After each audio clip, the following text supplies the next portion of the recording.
Y gracias a Dios, hoy es lunes. Sean ustedes bienvenidos a este su programa de tendencias número 589, celebrando el inicio de la semana, los días lunes 14 de junio, una nueva semana que implica también el pago de la quincena que se realiza el día de mañana, martes 15. Algunos pues muy contentos, otros también un poco preocupados porque implica la erogación de una cantidad de dinero y a un mes de pagar el bono 14, un mes que es muy relevante en la economía guatemalteca. Le saluda Ángel Mejía, muy contento de poderle acompañar. Déjeme contarle que en este es su programa número 589, el lunes 14 de junio, estaremos hablando primero con Juan Fernando Campos, que usted lo ve, si nos ve a través de YouTube o a través de Facebook Live, con una camisa de Spider-Man. Usted sabe que Juan Fernando Campos tiene esa característica de él, de Spider-Man. Y Se después de trabe. eso, sí, ese traje con Spider-Man. Y después estaremos hablando con José Cont, contenido de protagonistas del futuro. Y en el segundo segmento estaremos abordando un tema bien interesante, y es que Nayib Bukele la semana pasada hizo un anuncio en el que sitúa a El Salvador 20 años por delante de todo el futuro de la región latinoamericana, y es el primer país en el universo conocido que lanza oficialmente un tema acerca de las criptomonedas. Escuche usted esta entrevista, estaremos abordando este tema en las siguientes semanas y suena bastante desafiante, principalmente porque hay muchos billonarios en Estados Unidos y en el mundo que se han expresado a favor de El Salvador. Nayib Bukele hizo una oferta muy interesante: vénganse a El Salvador, gozan de sus playas, les damos la residencia permanente sin mayor trámite. Entonces, vénganse y desarrollen aquí su imperio de criptomonedas a través de este país que estará abierto a desarrollar toda esa plataforma. Y sin duda alguna, todos, no todos, pero sí los más grandes inversionistas en criptomonedas en el mundo se han pronunciado al respecto, y estaremos hablando de eso sin duda alguna. Yo creo que Nayib que le pone a El Salvador en el ojo del panorama mundial, y creo que está teniendo una idea muy acertada. Usted puede intercambiar criterios con nosotros a través del 599-511, si no le parece bien el tema, pero es interesante. Vamos a estar desarrollando en las siguientes semanas bastantes contenidos en relación a este tema, y en el tercer segmento estaremos hablando con Mauricio Álvarez y Sergio Rarte acerca del libro No Coma Solo. Sin lugar a dudas, nuestra recomendación para los emprendedores: si ustedes están emprendiendo un negocio, pongan atención a este libro. Nosotros lo estamos tratando de estructurar en 5 partes, este libro, en cinco diferentes sesiones, pero es un libro que sinceramente vale la pena. Usted está emprendiendo, vale la pena esta lectura, porque la mayoría de los negocios se dan por su networking, su forma de conectar con la gente. Pero en este momento estoy con mi amigo Juan Fernando Campos para hablarle acerca de un tema, y es: Juan Fernando Campos, gracias a Dios es lunes, pero no quiero seguir siendo un obrero. No quiero seguir haciendo un trabajo repetitivo. ¿Qué me decís al respecto, Juan Fernando? ¿Qué consejo me podrías dar al respecto?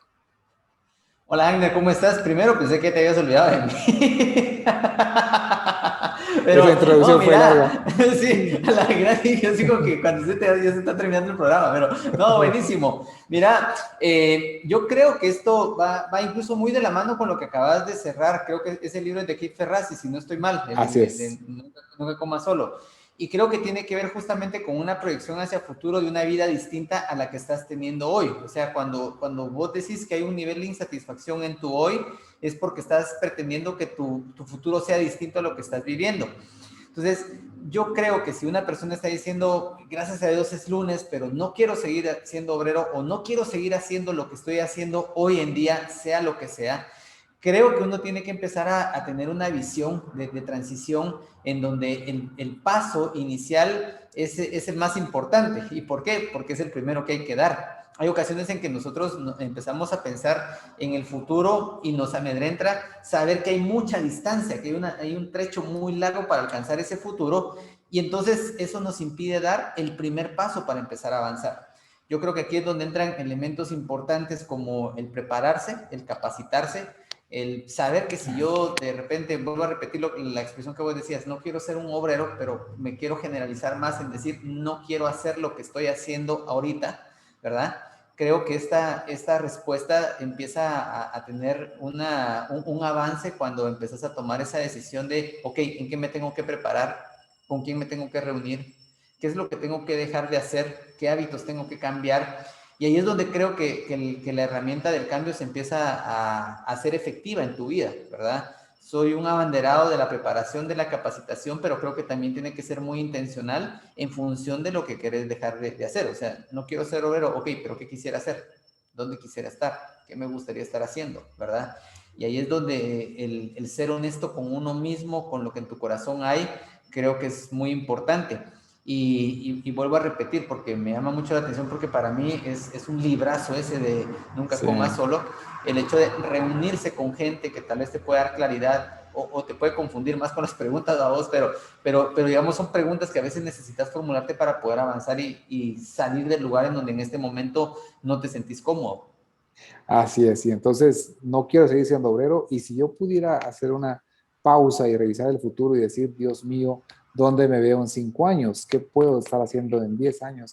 Y algunos podrán decir, Juanfer, pues la verdad es que tengo 50, yo en 60 todavía no me visualizo, tal vez en 55 sí, pero si fuera a iniciar una tienda, una barrotería, una carpintería, un negocio de comprar para revender, una panadería, eso implicaría varias decisiones que usted tiene que tomar el día de hoy. Y la recomendación sería, mire, no quiero seguir siendo obrero, pero bueno, ¿y qué le apasiona? Me apasiona el pan. Ok, métase al Intecap. Los cursos, lo bueno de la panadería es de que es de 3 de la mañana como a 7 de la mañana. Y, ala, pero es que yo no estoy dispuesto a pagar ese precio. Tiene que pagarlo. O sea, hay algún precio que pagar para poder cambiar ese futuro. Pero si no cambia nada el día de hoy, de hecho, hay un pensamiento que me gustó mucho de Kate Frassi en ese libro, Juanfer, y es que dice, mi papá era un obrero, mi papá era obrero en una fundición de acero, y él tuvo el coraje, el valor de ir a decirle a su jefe, jefe, yo tengo un hijo brillante, quiero que lo conozca, y ese jefe, la verdad que fue el jefe de su jefe, tenía una participación en el consejo directivo de becas de un colegio privado, y obtuvo una beca. Pero lo que dice Kate Frassi, que me impresionó más, fue que dice que venía con su papá en el carro y una señora tira su bicicleta y entonces su papá le dice, paremos aquí, mijo, y entonces bajan a preguntar a la señora, señora, usted está tirando esa bicicleta, yo la quiero para mi hijo. ¡Hala, qué bueno! Llévesela, por favor, hombre, es que mis hijos ya crecieron, pero tengo otra más grande aquí guardada en el garage, miren, no la quiere también para él. No la quería tirar porque está en muy buenas condiciones, pensaba venderla, llévesela de una vez, así su hijo también tiene. Entonces dice Kate Ferrazzi, yo salí de ahí con una bicicleta que era para mí y otra para cuando creciera. Entonces dice, si mi papá no hubiera tenido el valor, las agallas, el coraje eh, para poder preguntar, porque ¿qué tenemos, Juanfer? El no lo tenemos asegurado, pues sinceramente, si no preguntamos, si no hacemos, si no vamos adelante, no vamos a cambiar el futuro. Así de que una de las características creo que tiene que ser empezar el día de hoy, Juanfer. Fíjate, Agner, que yo le he contado a algunas personas, vos sabes que hoy yo me dedico a la consultoría, a dar capacitaciones y asesorías, y a mí me preguntan cuándo fue su primer curso de liderazgo. Yo cuando trabajaba en la industria textil, por allá en 1999, siglo pasado, imagínate, me acerqué con mi jefe, el gerente de operaciones, yo estaba a cargo del área de compras de todos los accesorios, y me acerqué con mi jefe y le dije, mire, ¿será que usted me deja dar un curso de liderazgo con la gente de la bodega? Eran 7 personas que estaban de bodega. Y dentro de todo el cuestionamiento me preguntó que por qué. Entonces le dije, mire, a mí esto me gusta, me llama la atención, sueño algún día tal vez dedicarme a esto, pero ahorita nadie me conoce, nadie me va a contratar, nadie me va a pagar. Yo soy un poquito déspota lo que voy a decir ahorita, pero yo soy el jefe de aquellos que me hagan caso, que se sienten y que me oigan. Le dije, oh, ¿verdad? Y así empecé, ese fue mi primer curso de liderazgo en aquel entonces. Por eso es que cuando a mí me preguntan cuánto tiempo tiene de experiencia en dar cursos, más de 20 años, porque ahí fue donde yo empecé, ¿verdad? Formamos un curso, el curso fue bastante bien recibido por la gente de la bodega, empezamos a ver resultados, tan es así que al paso de los meses, el dueño de la empresa me pidió que le diera ese mismo curso a mis compañeros, a los mandos medios y a las gerencias de la empresa, fíjate, y me dieron una bonificación por ese curso, o sea, ahí mi segundo curso ya lo recibí como una remuneración. Pero creo que lo que acabas de decir es clave, ¿verdad? O sea, si yo quiero salir de donde estoy, tengo que empezar a hacer algo hoy, tengo que empezar a tomar la decisión el día de hoy. puede ser capacitación, puede ser una reunión con alguien, puede ser inscribirme en algún lugar, sea lo que sea que queramos hacer y que nos tenga insatisfechos el día de hoy, hasta que demos el primer paso, vamos a empezar a avanzar, ¿verdad? Entonces, Excelente. si yo no doy ese primer paso, no voy a avanzar a ningún lugar. Así es, tengo que tener el coraje, la valentía, la determinación de decir, hoy voy a dar el primer paso, mañana voy a dar el primer paso, pero tengo que hacerlo pronto, porque si no lo hago, el tiempo va a seguir recorriendo su transcurso, su curso, y así es de que lo venimos a desafiar a que dé el primer paso el día de hoy. El tiempo se nos esfuma, Juanfer. ¿Qué recomendación final le darías a nuestros oyentes? Gracias a Dios el lunes, pero no quiero seguir siendo obrero. Del primer paso para salir. Eso, creo que determinar cuál es el primer paso que tiene que dar y délo hoy. O sea, no deje que pase esta semana. De aquí al próximo lunes, de aquí al programa 590, usted ya tuvo que haber dado un primer paso, por pequeño que ese haya sido, y le garantizo que usted ya va a estar más distante de lo que estaba el día de hoy para poder salir.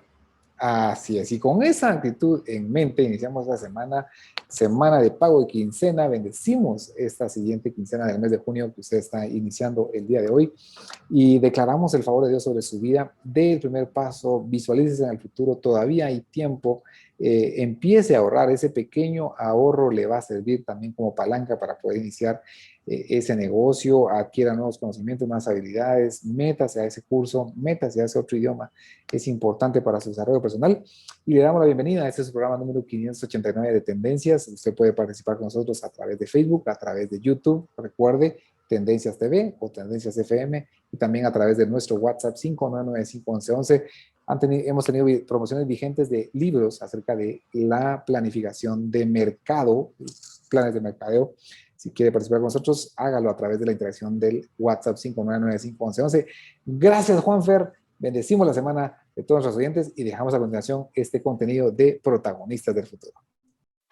Cualquiera que solo mire al pasado o al presente, se perderá el futuro. Bienvenidos a Protagonistas del Futuro con José Cont. A inicios de 2021, los perfiles de Donald Trump en Facebook y Twitter fueron cerrados por la polémica generada por algunos de sus comentarios. Recientemente lanzó su propia red social para evitar una censura, según sus palabras. Sin embargo, en esta red social, sus seguidores no pueden hacer comentarios. ¿Cómo impacta este fenómeno en nuestro uso cotidiano de Internet y redes sociales? Para abordar esta temática estaré conversando con Alejandra Martínez, directora del área de estudios latinoamericanos de la Fundación Libertad y Desarrollo. Alejandra, ¿cómo estás? Bienvenida a Protagonistas del Futuro. Muchas gracias, José, por la invitación. Encantada de estar aquí nuevamente. Algunos usuarios de Internet afirman que el poder de los gigantes tecnológicos amenaza la libertad en Internet. ¿Qué nos podrías decir al respecto?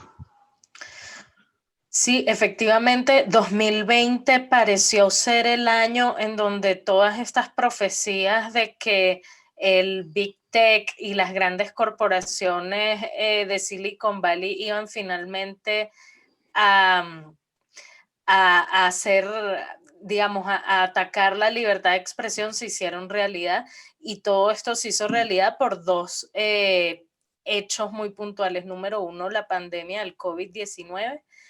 Y número dos, las elecciones presidenciales de los Estados Unidos.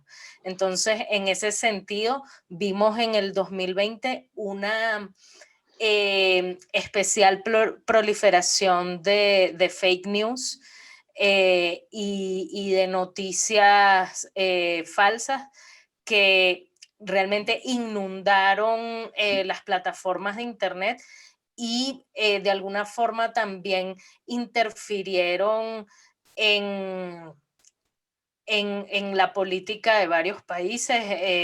También fue un año electoral para varios países y muchos gobiernos se quejaron de la intensidad de la proliferación de la fake news, y esto llevó a que probablemente en el segundo trimestre de 2020, sí, las políticas de publicación de información en muchas plataformas, por ejemplo Facebook, Twitter, pero también en las búsquedas de Google, etcétera, y en YouTube, etcétera, se vieran muy restringidas y muy intervenidas, ¿no? por el Big Tech.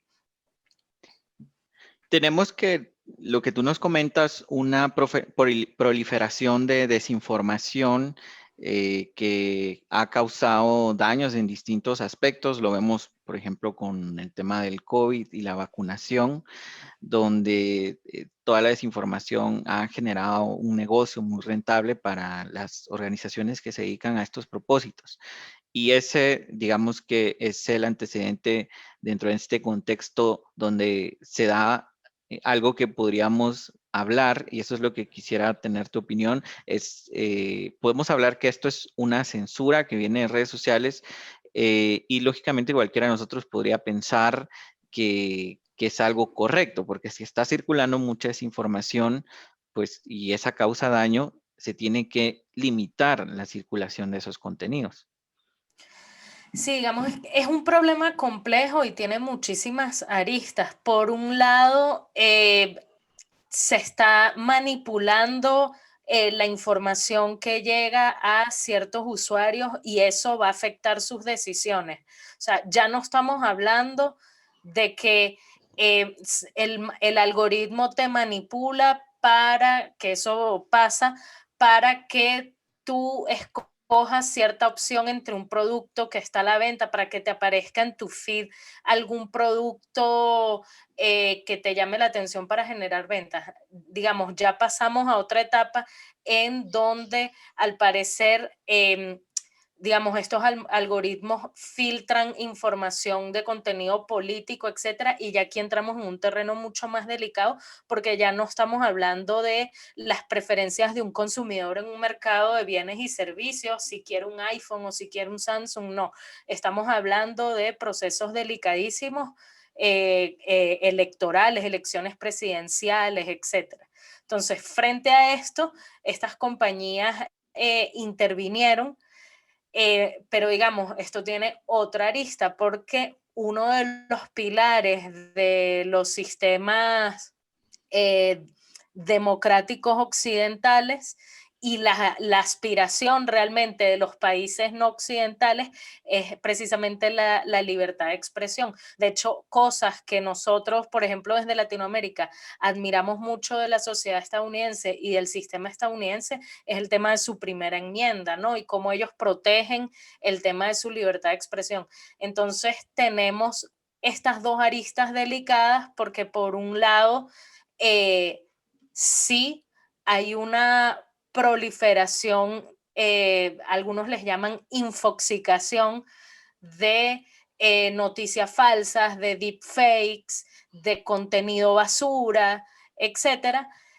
Y por el otro lado, también cuando estas empresas intervienen modificando los algoritmos, bajando, digamos, sancionando a ciertas páginas, a ciertos portales y los mandan al fondo de tu feed para que tú no lo veas porque la compañía considera que no es una información que la gente deba ver, están afectando también tu libertad como usuario de consumir el contenido que tú quieras consumir. Entonces, digamos, es un problema profundo que yo no sé si realmente tiene solución. Pueden haber algunas soluciones y no sé si de eso me vas a preguntar más adelante. Y de hecho, me encantaría, Alejandra, que tú nos contaras qué crees que podrían ser mecanismos de solución del lado de las empresas, del lado de nosotros como usuarios, porque justamente es una moneda que tiene dos lados. Por un lado, pues hay una buena intención de que se limite la circulación de contenido que es potencialmente dañino, pero por otro lado, tenemos que en esa intención también se ha limitado la libertad de opinión y ha existido censura en estas plataformas. Entonces, nosotros como empresas, como usuarios de Internet, como personas que queremos seguir aprovechando estas plataformas, ¿Qué alternativas crees que podamos visualizar o iniciativas que existan para abordar todos estos retos digitales que cada día se van a ir incrementando? Sí, yo lo veo por dos caminos. O sea, estas soluciones deberían apuntar más hacia dos caminos y menos hacia otro camino que voy a comentar al final. Estos dos caminos por donde debería ir la solución a este problema es que creo que ya se está abordando, solo que debería perfeccionarse un poco mejor, mecanismos de arbitraje y resolución de conflictos a lo interno dentro de estas compañías, estas corporaciones, que de hecho ya existen. O sea, Twitter, Google, Facebook, tienen mecanismos internos de resolución de conflictos y de arbitraje para que si caes en una sanción, tú puedas apelar, dar tus argumentos y que ambas partes, eh, digamos, presenten sus argumentos y se entiendan, tanto la parte que denunció como la parte que fue afectada, y den sus argumentos y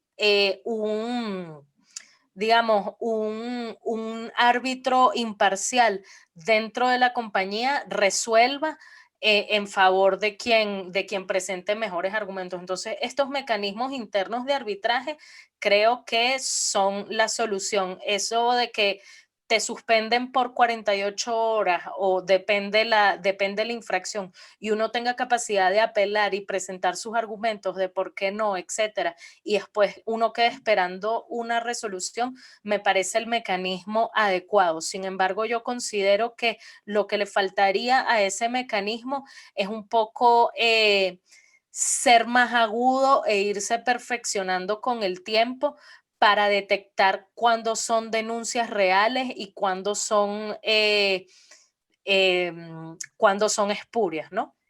Entonces me parece que ese es un camino adecuado. El otro camino que me parece adecuado es el camino de la educación del usuario. Todos tenemos, yo digo, Dios mío, todos tenemos ese grupo de WhatsApp de familia donde hay tíos y tías, no sé por qué siempre son tíos y tías, boomers, por lo general son siempre boomers que comparten sistemáticamente información falsa y uno tiene que gastar tiempo y esfuerzo explicándoles a estos tíos y tías boomers, así como que no, tía, te equivocaste, eso es falso, a la señora no se le quedó un imán pegado en el brazo con la vacuna.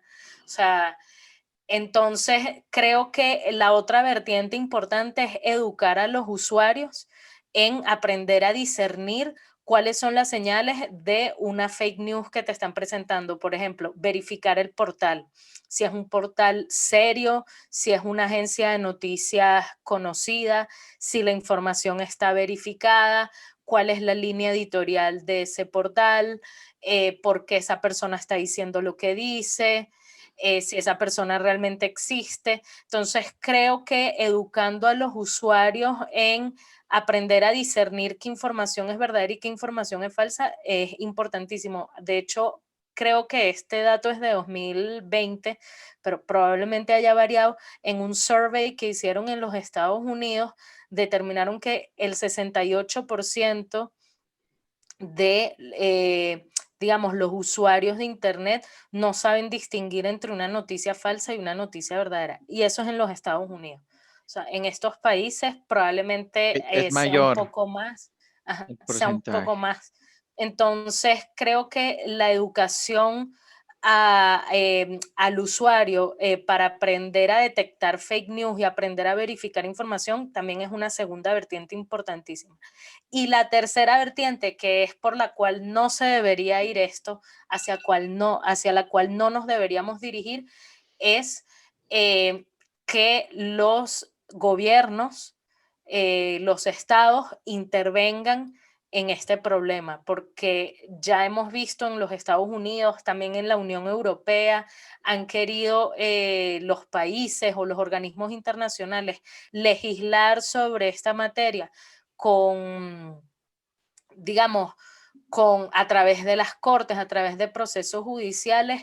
Yo creería que ese no sería mucho el camino. Claro, quitando de nuevo el tema del ciberacoso etcétera, y ya los delitos informáticos que caen en el ámbito de lo penal, ya eso es otra cosa.